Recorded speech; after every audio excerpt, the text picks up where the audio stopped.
Swinburne University of Technology.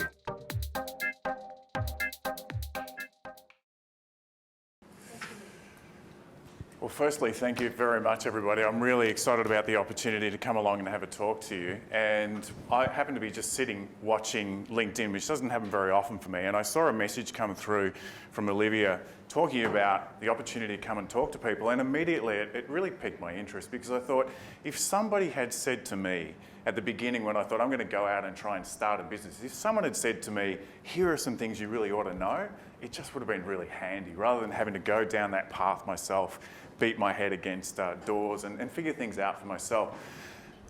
I guess the hard thing about being the third person to talk in this situation is these guys have already given you some really good material, and in a lot of cases some of the things that I wanted to tell you as well.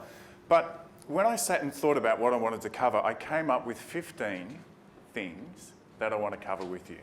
And it's kind of ironic, because when I first responded to Olivia, I said, I'm not going to do death by PowerPoint, and yet it almost looks like I'm going to do that, because I have 26 slides here.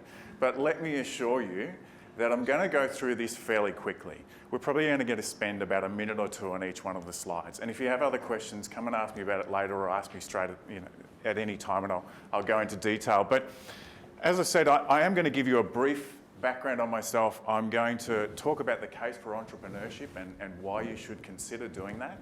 But the main part, which is why it's in yellow, are the things that I wish people had told me, and then we'll do a recap at the end. Now, I've got an arrow in the bottom right corner which was pointing to the number of slides, so you can keep an eye on that so you know how much further we've got to go, and you know that we're making progress and we'll get there.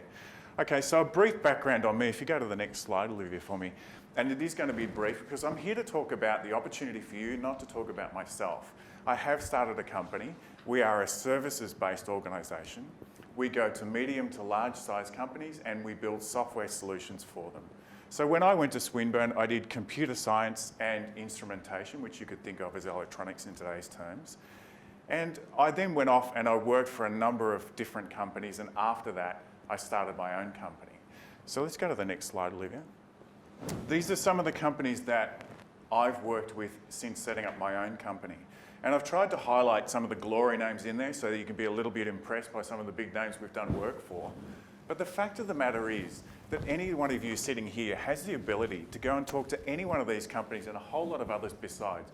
You don't need really any more than just a good, strong belief in yourself, some experience, and a lot of different things about the approach you take is going to make the difference between whether or not you get some time with these companies or not. And there's some of the things that I hopefully can pass on to you. One of the things that I did do was I went and worked for someone else I actually worked for other people for a while, and I would recommend you doing that in some fashion as part of your journey towards becoming an entrepreneur. Mm-hmm. And I think it's really important for a whole lot of different reasons. One of them is that companies you go and work for have worked out the sorts of things you're going to have to work out already, and you can learn from them. So it's a fantastic way to get yourself started. And I think both of my colleagues here have already mentioned, go and volunteer. You know, I don't see that happen very often. It's very rare that I get anyone that ever approaches us as an organisation and volunteers to us, but I guarantee you'd get our attention. You'd be amazed what you can do with something like that. And if you're any good at what you do, you're not going to be volunteering long. You know, exactly as my colleague here said, people will notice if you do a good job. They will give you opportunities. All you've got to do is get your foot in the door. So if that means volunteering, then go and volunteer. So I did work in the US. I worked all over the place. I did get that sort of experience. You can see, again, some interesting names there, but that gave me the background to get started. So on to the next slide here, the case for entrepreneurship. I went and looked it up. I included it there because I didn't know how to spell it. But when I went to Google and got that, you can see there, you know, there's nothing new in terms of understanding what entrepreneurship is about. But to me, what it is, it's about creating your own way of doing something.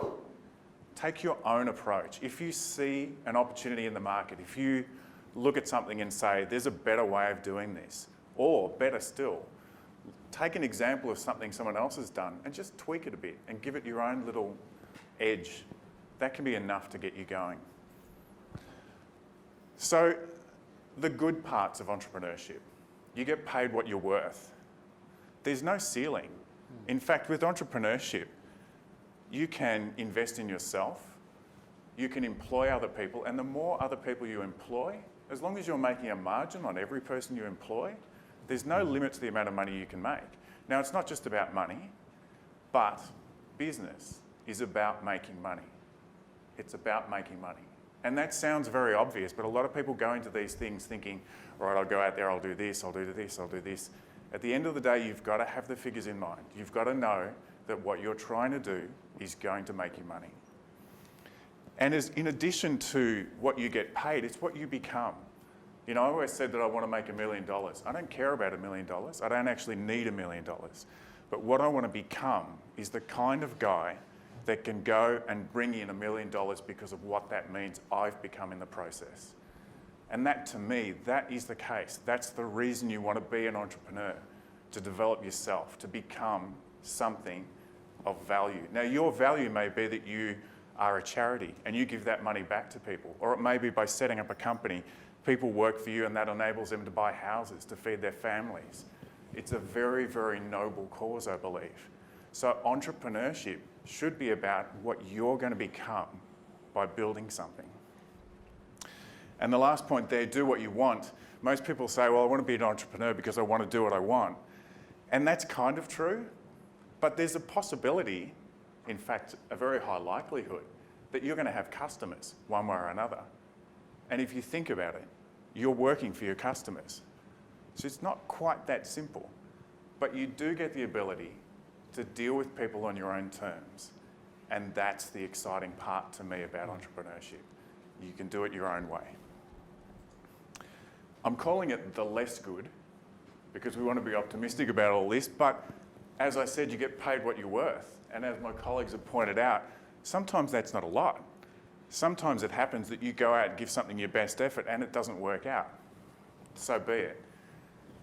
So it's a double-edged sword, and I think it's important in these endeavours to be realistic about your expectations and to understand it's not always going to work, but when it does, it's worthwhile. And it's hard, as I've said here. It really is hard, and again, both my colleagues have pointed that out. I know you know that, but it's good to go into this just expecting that these things will happen and they'll pass. And with persistence, keep going, everything will pass and you'll move to another phase.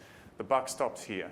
So when you set something up, it's quite an interesting experience to get to that point of knowing that if something happens, at the end of the day, you're answerable for it. But the other side of that is, I think if that was ever taken away from me, I'd become quite bored.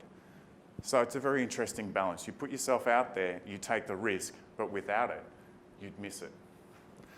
So now we're going to fly through these 15 points that I've come up with. And you know, if you've got questions, feel free to let me know, or at the end, whatever you prefer. So let's go to the first point here. The first thing you need to do is get a customer. That sounds obvious, but I didn't do that. When I first started, I had a house. I sold my house. I had a little bit of money in the bank, not a lot.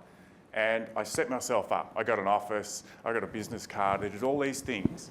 And I figured on day one, when I was ready, I'd open the door and customers would come in. Of course, that didn't happen. It actually took me, and I don't tell too many people this, but I can tell them now because time's passed, but it took me 2 years to get my first customer. So what I would say to you is, right now, if you feel you have that entrepreneurial interest, start now. Start trying to find your customers now. Even if you only find someone who gives you an hour or two a week of an opportunity, whatever it is, start now. And that will build, but start now. And if you need to, when you get going, don't be ashamed to take another job. You know, if you need to have a part-time job on the side to support this entrepreneurial interest, then do that. Do whatever you need to keep the pressure off yourself so that you don't, I mean, you want to go out there, you want to get business, but the reality is it's going to take time. So if you're finding that's taking longer than you thought, rather than giving up on your dream, find something else, clean floors if you have to, and keep your dream going. Figure out what it is you're going to do. And as I said towards the start of my talk, copy something. The good thing about copying something someone else has done is it's a proven business model. Now, I'm not saying if you've got a great idea, don't follow it. But if you want to get out there and get yourself going, copy something someone else has done. And once you start seeing how that works, tweak it a bit, give it your own little spin. And that will create an opportunity for you. Look for the edge and try to pick one thing that you can be known for. Because what I've found is that if I go and talk to customers, if I cold call, and cold calling's still effective, if I meet people for coffee, people are busy. I like to think I'm the most important meeting they've had all day, but the reality is I'm probably not. So I need to be aware that I need to leave one seed in their mind, and I need to follow that up again and again and again to try to get that one opportunity. Now, I might be able to do 10 things, but if I get an opportunity with one thing I can do, I can expand once I'm in there. So we're up to slide 11. We're not quite halfway, but we're getting through it. What are you really selling? It took me a little while to figure this out. And some of you may already have businesses. You might see this a little bit differently. But to me, you're selling trust. When you go and meet with someone, irrespective of the product that you're talking about, irrespective of what you're trying to sell, if these people don't trust you, they won't do business with you. So I think keep that in mind. Make sure that all your statements are accurate. Make sure that you have the customer's best interest at heart. Those are the sorts of things that people notice, I believe, and I think trust is actually the product that you're selling. I've got 2 points on there that are a bit of a sore point for me. They say that you need to have an elevator pitch. I've been doing what I do for about 15 years now. I still can't distill what I do down into a concise sentence that is accurate enough to tell people exactly what I do and don't do. So I guess my point is, don't get too hung up on the detail. Get out there, make the contacts, bring in the customers, sort it out as you go. People ask things like, what's your differentiator? And even now, I'd be struggling to tell you what my differentiator is.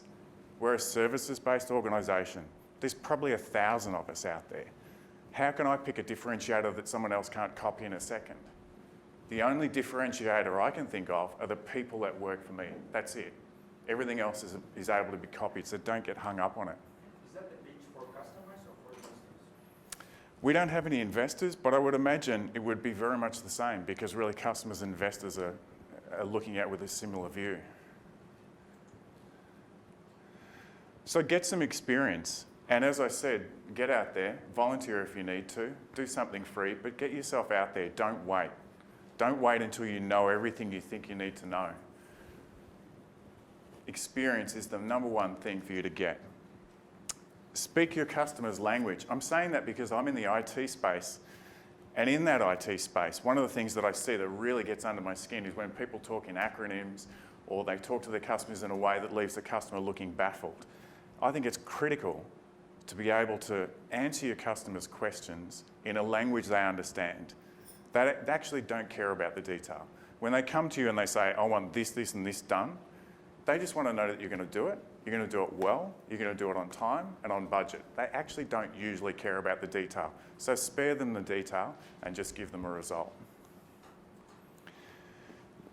I've got that point up there 3 times for a very good reason. Read, read, read. You guys are already doing that, right? You're reading a lot. But the thing that I love about reading is that, you know, I'm probably never going to meet Richard Branson, but I can read what he's written. These people write their experience in books, and all you have to do is pick it up and read it to get that experience. Read and keep reading. You're currently on your educational journey, but don't let that stop. A lot of people also believe that they need a certain amount of money to get started, and I actually think that's potentially a little bit of a trap, because if you start with money in your pocket or with too much money in your pocket, it can be pretty easy to go down a fair way down the path without realising that your business isn't actually making money. So you don't need a lot to get started. As I said before, if you need to supplement your income with some other kind of job, then do that. But I believe that your business should grow organically. If it is a feasible business, it should be able to support itself and grow. Now, I have a services-based business, as I've said. Other businesses work a little differently. But in my game, I believe that if I can go and do a good job and make a margin on the work I do, then I should be able to grow that model over time. So I don't believe you need a lot of money to get started. So don't let yourself believe if you don't have money that that's a barrier to getting started, because it's not. Ask for help. That's amazing. I couldn't believe this. When I got started, I couldn't believe that I could go to some of my biggest competitors and ask questions and they wouldn't throw me a curveball, they would actually give me a good answer.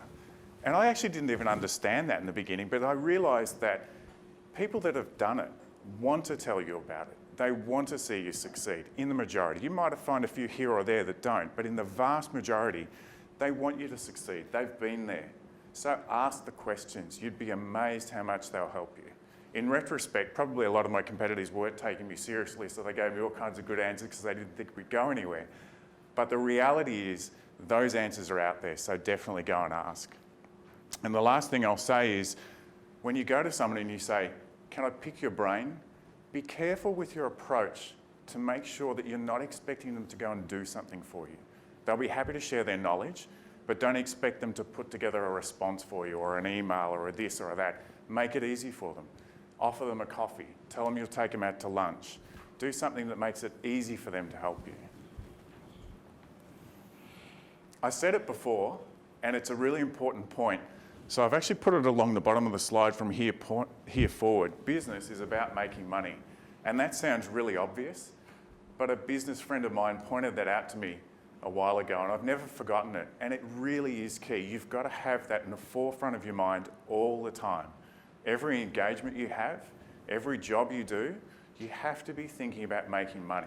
Especially if you want to grow your business, other people are going to be relying on you.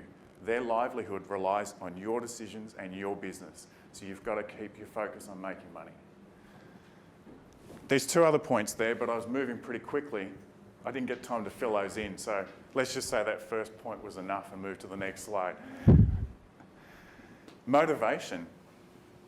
It's really important to keep yourself motivated. Business isn't just about going out there and winning customers and all that sort of thing. If you really care about what you do, it's going to be tough. People are going to say no to you all the time. If you don't replenish how you feel and your motivation and why you're doing it, if you don't give yourself that time, it's going to be tough. Now, there might be some people out there that can pick up the phone and call 20 people and get 20 rejections and not have that upset them, but I'm not one of them. You've got to make sure that celebrate your successes. If you have a small success, buy yourself a coffee, take yourself to lunch, whatever the small thing might be. Walk around for 15 minutes before you get back on the phone. But keep your motivation going. It's not just about business, it's about your own personal motivation as well. And the other thing as well is, people talk about keep going, keep going, keep going. The contrast to that is know when to stop. That's actually been a very hard one for me because I've always felt that, look, if I keep going long enough, something's going to happen. The reality is, if you're selling a product, for example, you might approach someone 10 times, but there may become a point where you realise they're just not going to buy from me. Either it's not the right product, it's not the right time. There are a whole range of reasons. You don't necessarily need to take it personally, but set yourself a goal.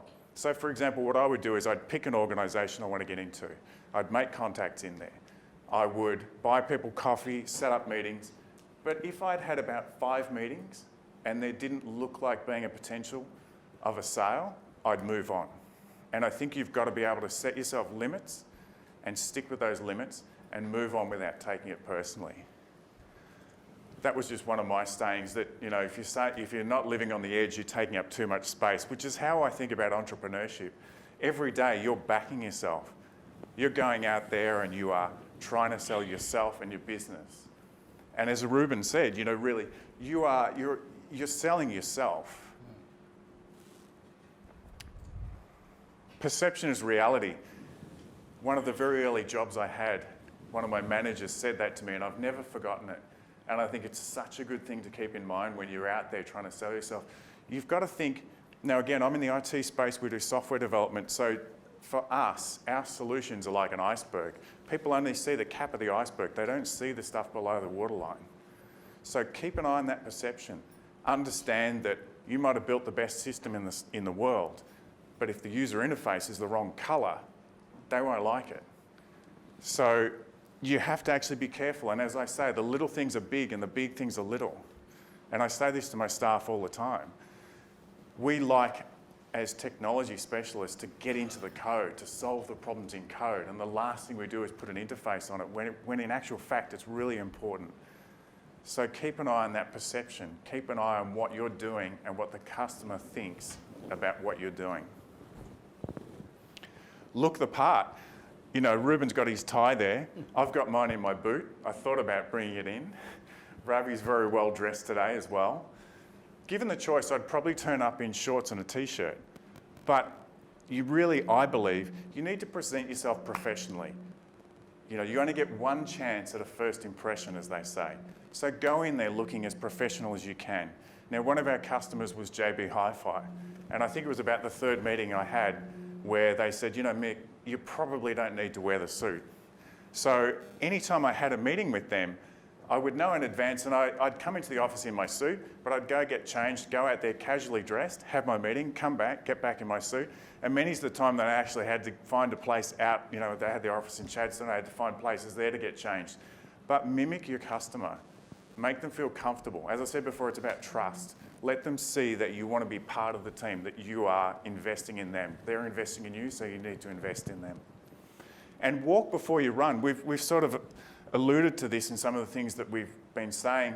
Sure, it's great to have an office, but when I first got started, I didn't have that. I went and found what's called a virtual office, and you can pay a small monthly fee. They'll take your calls. They'll take messages for you. You can have mail sent to you. It's a professional address. If you actually manage to land a customer, you can set up a meeting room that you pay on an hourly basis for. So you can present yourself as a very professional organisation before you've even formed. But walk before you run. Bring in the customers, bring in the money, and then use that to build your business over time. I've said here, be a bit careful on purpose, because obviously you've got to have that balance of optimism. You're doing it because you are optimistic. As an entrepreneur, you're optimistic. But you need to keep that realistic thought in your head that, well, what do I do if this doesn't work out the way I've planned? And you need that fallback position. So go out there, try new things, be a bit careful. That first point up there, be careful of what you sign. I put a little, I don't know how well you can read what I've got in the small print there, but one of the things with contracts that I do is I look at the size of the contract and I think to myself, if it goes wrong, is it going to wipe me out? And if it has any potential for wiping me out, I call a lawyer, I get them to look at the contract and we go through it very carefully. Why? It's not just about what's in the contract. Sometimes it's what's not in the contract. Sometimes it's what's been taken out of the contract. So do things carefully. If you have a big opportunity, that's a good time to get a lawyer involved just to keep yourself on the safe side. Again, Ruben mentioned this point, and I think it's a good one. You're in sales. You need to find the ability to present. You're going to be having meetings with people. You're going to be doing presentations in front of CEOs and all sorts of business people. You've got to have confidence. You've got to be able to project your voice. If you have a less than confident approach like that, it just takes away so much from your message. Drop the ums, drop the ahs, get your message out there, present with confidence. People will buy into your product much more if they can believe what you're telling them. The last point, I'm just going to quickly touch on that. Objections are gold. What do I mean by that? I had a meeting one time with an organisation where I had a slide deck probably with about as many slides as this, and we got to about the 5th slide, and the CEO said, "This is a load of crap." And I said, "Well, that's interesting. What makes you feel that way?" And he went on to explain to me some of the big issues they were having as an organisation. That's gold. I'm not there to present a slide deck. I couldn't care less whether I get to the end of a slide deck. Anytime I present to a customer, I couldn't care if I never get through any of the slides. I'm not there to present. I'm there to find out what the problems are. And in that case, with that CEO telling me what his problems were, we were then very easily, we didn't even finish the slide deck. We were able to go away, put together a proposal, go in and solve their problems.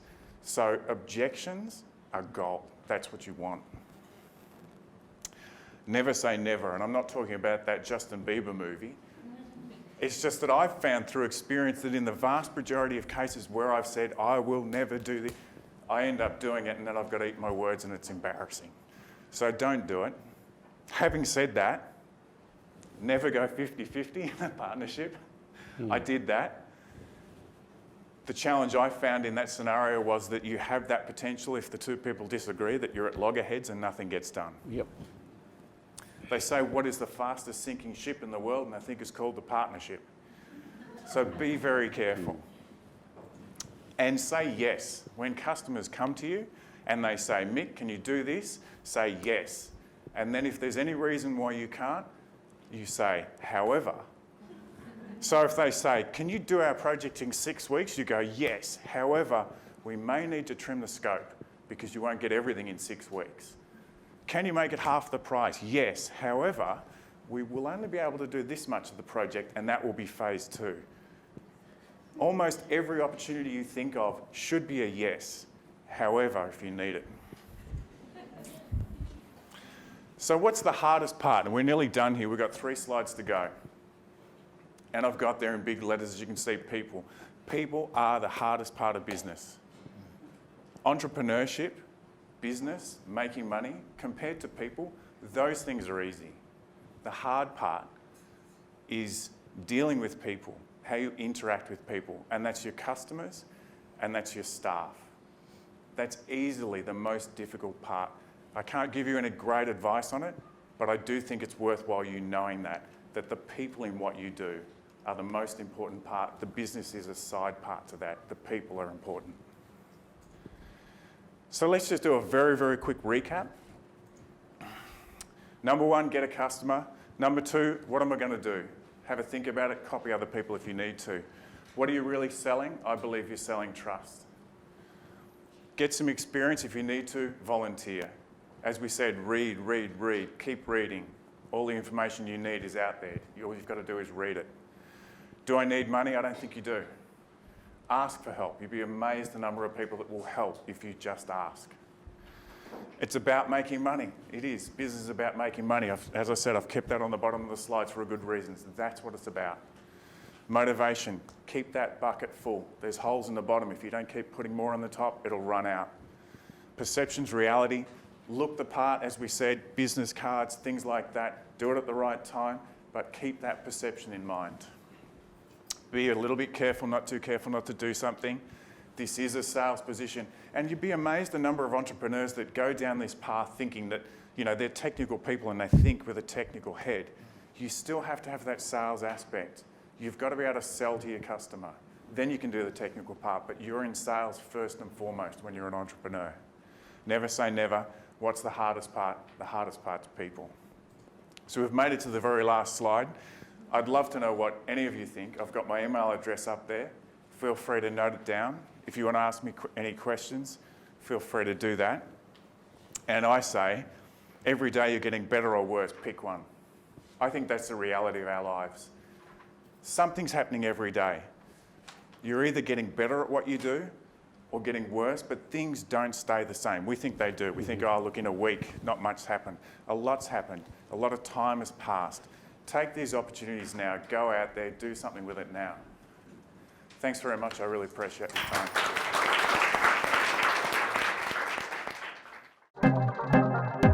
This has been a Swinburne production.